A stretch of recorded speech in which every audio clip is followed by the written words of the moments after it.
முந்தைய ஆண்டினுடைய ஒரு டிஎன்பிஎஸ்சி வினாத்தாள். இந்த வினாத்தாளுடைய மாதிரியானது இங்கு கொடுக்கப்பட்டிருக்கிறது. இப்போ நம்ம ஒவ்வொன்றா பார்ப்போம். இப்போது முதல் வினா, பொருளுக்கு ஏற்ற பொருத்தமான உவமையை தேர்ந்தெடுத்து எழுதுக. உலக நிலைகளை அறியாதிருத்தல். உலகத்தை பற்றி தெரியாமல் இருக்கிறது. கீரியும் பாம்பும் போலவா, கிணற்று தவளை போலவா, இலவு காத்த கிளி போலவா, அனலிட்ட புழு போலவா.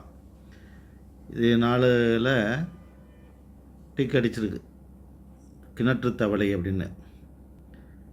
உலக நிலைகளை அறியாது இருக்கணும் அப்படின்னா, கிணத்துக்குள்ளே இருக்கக்கூடிய தவளை வெளில எதுவுமே தெரியாமல் கிணற்றை தான் உலகம்னு நினச்சிட்ருக்கோம். உலக நிலைகளை அதுக்கு தெரியாது. அங்கே மேகம் இருக்குதா, மழை பெஞ்சிருக்குதா, இல்லை கிணத்தை சுற்றி பாம்பு நிற்குதா என்று எதுவுமே தெரியாது. கிணத்துக்குள்ளே இருக்கக்கூடிய தவளை அதுதான் அது உலகம்னு நினச்சிட்ருக்கோம். வெளியில் என்ன நடக்குது, என்ன இருக்குதுன்னு கூட அது தெரியாது. அதனால் உலக நிலைகளை அறியாது இருக்கிறது கிணற்று தவளை போல். இப்போ கீரியும் பாம்பு போலுங்கிறதுக்கு எப்படி இருக்கலாம்? கீரியும் பாம்பு போல் பகை. கீரியும் பாம்பு ஒன்றுக்கு ஒன்று ஒத்தே வராது. அதனால் கீரியும் பாம்பு போலன்னு வந்தால், இப்போ பகைன்னு வந்திருந்தால் கீரியும் பாம்பு போலன்னு எழுதியிருக்கலாம். இலவு காத்த கிளி போலன்னு என்னென்னா, இலவுன்னா இலவம்பஞ்சு. இலவம்பஞ்சு காய்க்கக்கூடிய மரத்தில் அந்த கிளி காத்துக்கிட்டு இருக்குது. என்னைக்காவது அது பழுத்து அந்த இலவம்பஞ்சை நம்ம பயன்படுத்திடலாம் அப்படின்னு. ஆனால் இலவம்பஞ்சு உடைய காய் முற்றி போய் அது வெடித்து பஞ்சு காற்றுல பறந்து போயிடுச்சு. அதுக்காக காத்திருந்த கிளி தவிச்சு பண்ணிக்குது.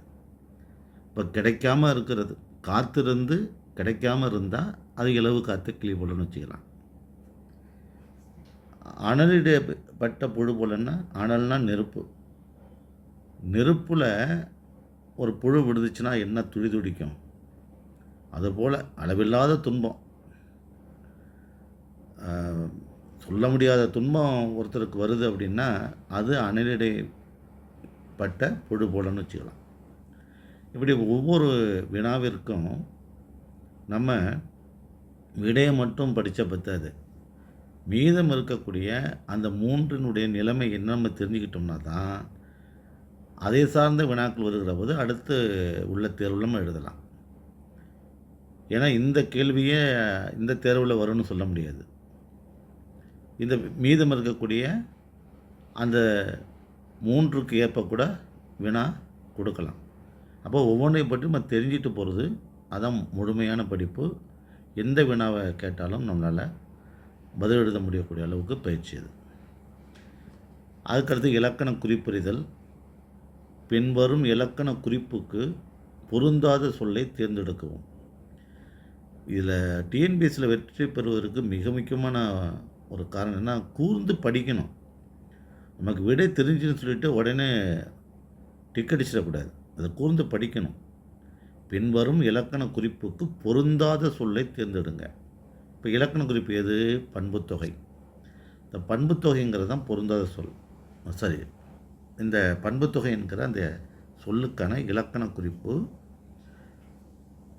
பொருந்தாத ஒரு விடை இங்கே இருக்குது. இப்போ நெடுந்தேர் அப்படின்னு வார்த்தை இருக்குது. இப்போ பண்புத்தொகைங்கிறது என்ன? ஒரு பெயர்ச்சினுடைய பண்பு உருவு மறைஞ்சு வந்தால் அது பண்புத்தொகை. பண்பு உருவுங்கிறது மை விகுதி. இப்போ நெடுந்தேர்னு இருக்குது. தேர் என்பது ஒரு பெயர் சொல். அதனுடைய பண்பு நீண்டு நெடுமையாக பெருசாக இருக்கக்கூடிய ஒரு தேர். அப்போ நெடுமை என்பது அவருடைய பண்பு. நெடுமைன்னு வரலை, நெடுன்னு வருது. அப்போ பண்பு உருவு மறைஞ்சு வந்துருக்குது. அப்போது நெடுந்தேர் என்பது பண்புத்தொகை. செங்கோல், கோல் என்பது பெயர் சொல். செம்மை என்பது ஒரு பண்பு. செம்மை கோல்னு வரலை, செங்கோல்னு இருக்குது. மை விகுதி மறைஞ்சு வருது, அதுவும் பண்புத்தொகை. கருங்குரங்குன்னு இருக்குது. குரங்கு என்பது பெயர் சொல்.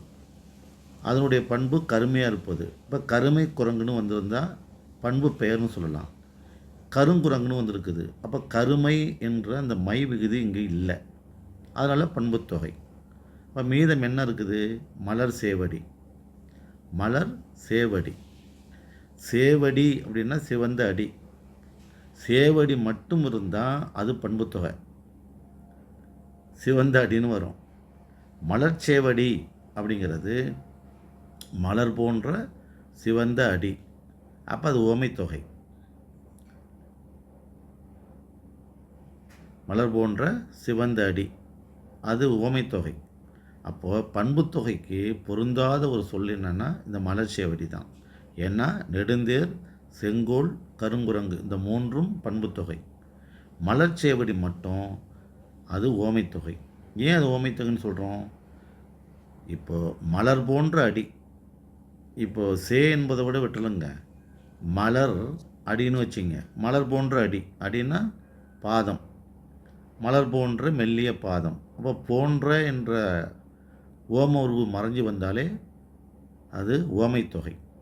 அப்போது அது ஓமைத்தொகை என்பதனால மீதம் உள்ளதெல்லாம் பண்புத்தொகை.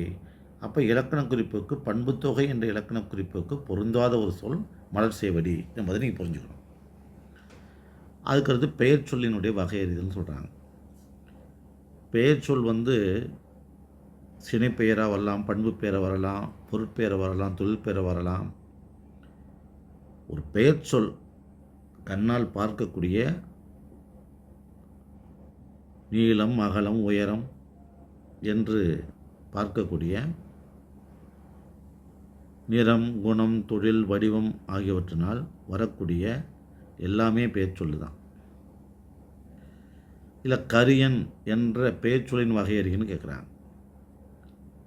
இப்போ அவன் கருப்பாக இருக்கிறது, ஒருவனுடைய நிறம் நிறப்பண்பை குறிக்குது.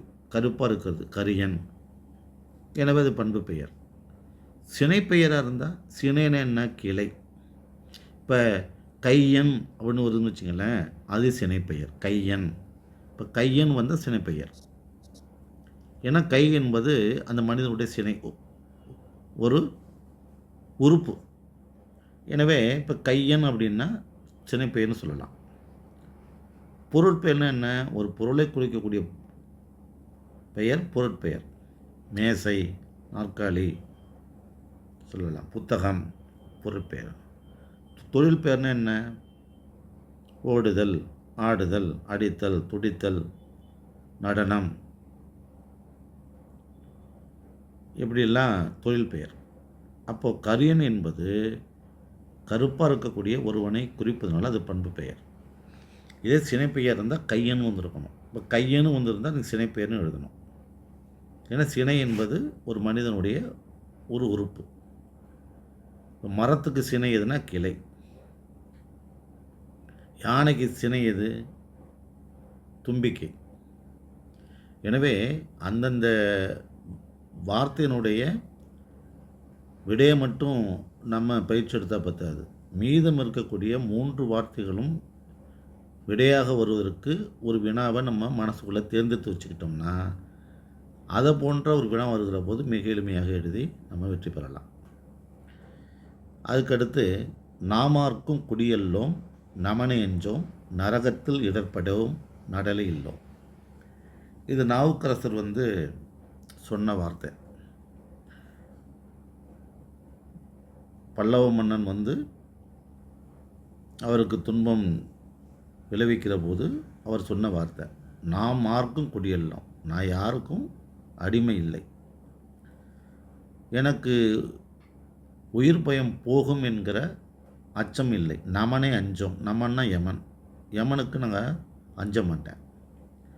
நரகத்தில் இடர்படும், திரும்ப நீ சொன்ன அந்த இடத்திற்கு நான் வரமாட்டேன், அந்த நரகத்தில் நான் வரமாட்டேன், நரகத்துக்கு நான் போக மாட்டேன். நடலை இல்லோம், எனக்கு துன்பம் இல்லை. இப்போ நடலைன்னா துன்பம்னு அர்த்தம், பயம் இல்லை. நாமார்க்கும் குடியெல்லாம், நமனி அஞ்சும், நரகத்தில் இடர்படும் நடல் இல்லம்.